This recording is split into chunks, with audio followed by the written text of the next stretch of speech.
ತುಂಗ ಆ ಚೌಟ್ರಿಗೆ ಹೋಗಿ ಏನೇನ್ ಬೇಕೋ ಎಲ್ಲ ರೆಡಿ ಮಾಡ್ಕೋಬೇಕು. ಇವರೆಲ್ಲ ಎಲ್ಲೆಲ್ಲಿದಾರೋ ಏನೋ. ಗೀತಾ ಗೀತಾ ಬಾರೆ ಬೇಗ. ಶುರುವಾಗ್ತಿದೆ ಹೊಸ ಕಥೆ ಕೃಷ್ಣವಂಶಿ. ಮಾರ್ಚ್ 2ರಿಂದ ರಾತ್ರಿ 9:30ಕ್ಕೆ ನಿಮ್ಮ ಉದಯ ಟಿವಿಯಲ್ಲಿ. ನೋಡಿ ಏನ್ ಬೇಕು. ಎಷ್ಟೊತ್ ಮಾಡ್ತೀವ? ಎಲ್ಲ ತಯಾರಿ ನಡ್ದವನ ಛತ್ರಕ್ ಹೋಗ್ಬೇಕು, ಟೈಮ್ ಆಕೇತಿ. ಹಾ ದೊಡ್ಡಮ್ಮ, ರೆಡಿ ಮಾಡ್ಕೊಂಡಿದೀನಿ. ನೋಡವ, ಯಾವಾಗ್ಲೂ ಹಿಂಗ ಮಾಡ್ತಾಳಿಕಿ.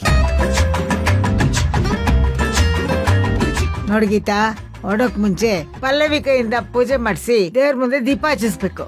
ಹೌದೌದು, ಎಲ್ಲ ಕಾರ್ಯಗಳು ನಿರ್ವಿಘ್ನವಾಗಿ ನಡೆಯುತ್ತೆ.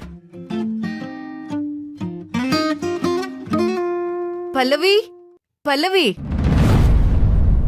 ಏನಪ್ಪ ಮಾಡೋದು? ಇವ್ರು ಬೇರೆ ಕರೀತಾ ಇದ್ದಾರೆ.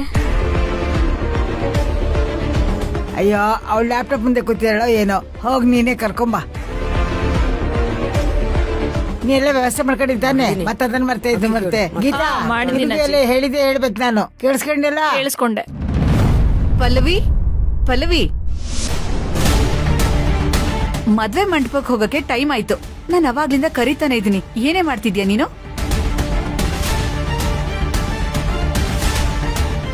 ಯಾಕೆ ಮುಖಕ್ಕೆ ಸೆರ್ಗೋದ್ಕೊಂಡಿದ್ಯಾ?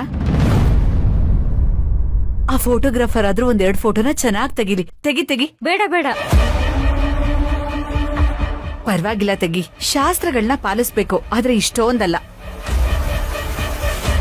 ಶುರುವಾಗ್ತಿದೆ ಹೊಸ ಕಥೆ ಕೃಷ್ಣವಂಶಿ. ಮಾರ್ಚ್ 2ರಿಂದ ರಾತ್ರಿ 9:30ಕ್ಕೆ ನಿಮ್ಮ ಉದಯ ಟಿವಿಯಲ್ಲಿ. ನಾಳೆ ದಿನ ನಿನ್ ಮದ್ವೆ ಆಲ್ಬಮ್ನ ನೋಡ್ಕೋ ಕುತ್ಕೊಂಡ್ರೆ ನಿನ್ ಮುಖ ಕಾಣ್ಬೇಕಾ ಬೇಡ್ವಾ? ತೆಗಿ ಪಲ್ಲವಿ.